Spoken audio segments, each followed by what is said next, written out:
Les batteries lithium-ion. On en est où avec ces conneries? Ah oui, non, bonjour, comment ça va? Ça va? Ok, on reprend. Ça fait un bail en vrai. Non, ça fait 2 semaines, c'est pas si. Bon, en effet, pas de vidéo la semaine dernière, j'avoue, j'avais pas mal de trucs à faire, notamment en vidéo, pour d'autres projets. Je vous expliquerai plus tard. En attendant, je suis là aujourd'hui pour continuer de parler de ces petites batteries là. En attendant, je reviens sur la vidéo de la semaine dernière. Je vous avais demandé de trouver un nom pour le format. L'abonné Flightbirds m'a dit technofacile. Est-ce que ça vous chauffe? Dites-moi dans les commentaires. Si vous trouvez d'autres idées, que ça chauffe aussi les gens, bah dites-le dans le commentaire et on avisera de tout ça. En attendant, bah on continue et aujourd'hui on parle plus de l'aspect écologique de tout ça. Et de l'impact des terres rares en fait dans le monde. Et on va y aller en 3 étapes. On commence tout de suite avec la première étape, comment sont extraits les terres rares. Alors pour extraire les terres rares, donc le lithium, cobalt, nickel, l'aluminium, tout ça là, les métaux lourds, et c'est assez compliqué. Mais on s'en sort plutôt pas mal. Déjà il faut savoir que 60% de la production mondiale vient de Chine. Et là-bas, on utilise une technique qui s'appelle la lixiviation, c'est dur à dire, en tas. Il faut savoir qu'en Chine, les normes d'extraction et de pollution sont pas toujours respectées, mais bon, on verra ça. Pour extraire les terres rares, on utilise une technique qui s'appelle la lixiviation en tas. En gros, on prend des roches où dedans on sait qu'il y a de la matière première, et on prend ces roches-là, on les concasse, on fait un tas, on verse de l'acide et du solvant par-dessus, bim bam boum, et ça fait ressortir la matière recherchée. Grossièrement, c'est ça. On utilise cette technique par exemple avec l'or. On prend un gros tas de matières premières, on verse du cyanure et grossièrement l'or s'accroche au cyanure et après on l'extrait beaucoup plus facilement. Grossièrement, c'est ça. Donc, comment ça marche après? Déjà, il faut savoir qu'avec les terres rares, on a pour environ 20 tonnes de roche une bonne batterie de voiture électrique. Donc une grosse batterie. Mais il faut quand même 20 tonnes de matière.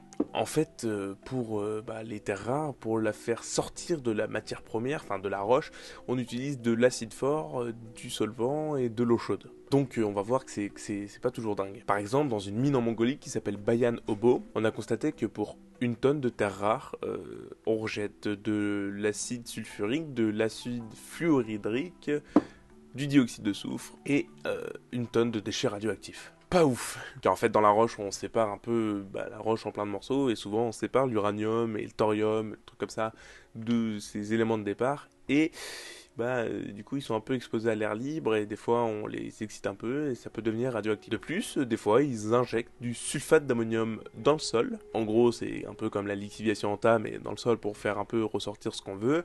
Sauf que ce sulfate d'ammonium peut s'infiltrer un peu de partout, par exemple dans une nappe d'eau qui va ensuite irriguer un peu les récoltes aux alentours, l'herbe, tout ça quoi. Avec du sulfate d'ammonium, ouais. Et j'ai vu, c'est pas ouf, c'est pas ouf. Donc au niveau extraction, c'est pas dingue en fait. On utilise des techniques qui sont hyper chimiques, hyper dangereuses, donc c'est pas dingue. On considère, pour redonner un peu de chiffres, qu'une tonne de terre rare produit 200 mètres cubes, donc 200 000 litres d'eau acide rejetée dans la nature, 60 mètres cubes de gaz toxique et donc une tonne de déchets radioactifs. Par exemple en Chine, une grosse quantité de bétail meurt liée à ces activités. 70% de la mortalité est due à des cancers liés à cette activité et les récoltes sont juste nulles ou toxiques. C'est toujours pas ouf. Ensuite, on va parler de la partie énergie nécessaire à l'extraction. Comme je l'ai dit, on a besoin d'acide, de solvant et d'eau chaude. Et l'eau chaude, on la trouve rarement naturellement, il y a rarement des fontaines d'eau à 90 degrés, donc il faut la chauffer. Et donc, ça demande beaucoup d'énergie. On a constaté que 1 kg de terre rare extrait produit 12,5 kg de CO2. C'est énorme. Pour des voitures qui se veulent totalement clean sur ce plan-là, ça me paraît plutôt élevé. On rajoute aussi, bien évidemment, à ce CO2 d'autres gaz toxiques qui sont aussi des gaz à effet de serre, et on arrive à un résultat qui est pas dingo. Et on arrive aussi à un espèce de paradoxe qui s'appelle le paradoxe des terres rares. Par exemple, pour produire des éoliennes, des panneaux solaires aussi, on utilise en fait des métaux rares ou lourds, enfin ces métaux-là quoi. Et on pollue énormément pour pouvoir produire des éoliennes, pour pouvoir produire des panneaux solaires. Sauf que après on vend une technologie qui se veut totalement clean en rejet de CO2. Alors oui, pour le coup, la production d'énergie propre, quand une éolienne tourne, elle produit pas de CO2, elle se sert juste du vent pour tourner. Sauf que à la production de l'éolienne, en fait, ça pollue à mort. Que ce soit même la matière première de l'éolienne, la ferraille et tout ça, mais même plus dans tous les systèmes électroniques, tout vient des terres rares, donc c'est le bordel, c'est même le méga bordel. Pareil dans les panneaux solaires, il y a souvent du lithium, du silicium aussi en grosse quantité.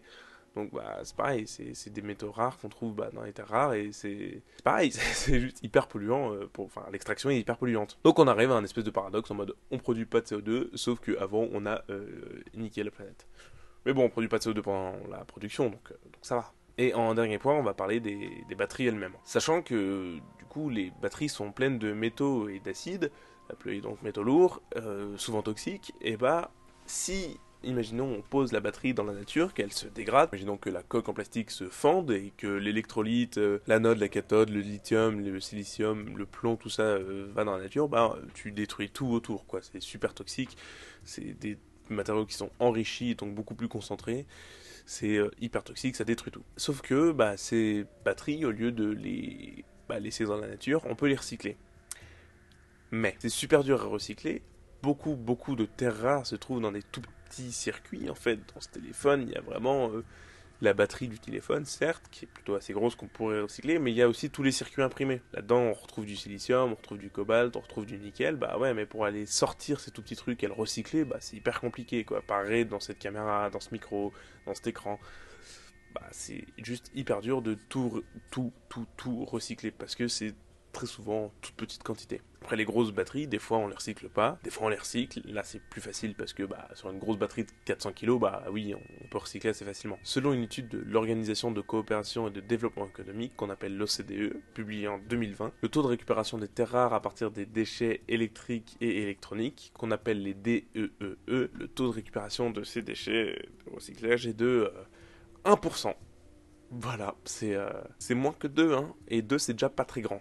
Donc c'est vraiment pas beaucoup. Et c'est pas 1% genre en France. Non, c'est à l'échelle mondiale. Donc on est vraiment pas performant là-dessus, quoi. Donc ça veut dire que 99% des systèmes électroniques, quand ils sont en fin de vie, sont rejetés et délaissés. Et voilà, on s'en occupe pas, quoi. Juste c'est la merde, quoi. C'est perdu et non récupéré et ça pollue encore plus. Et puis voilà. Et puis tant pis. Tant pis. Bon, en vrai, c'est pas si grave.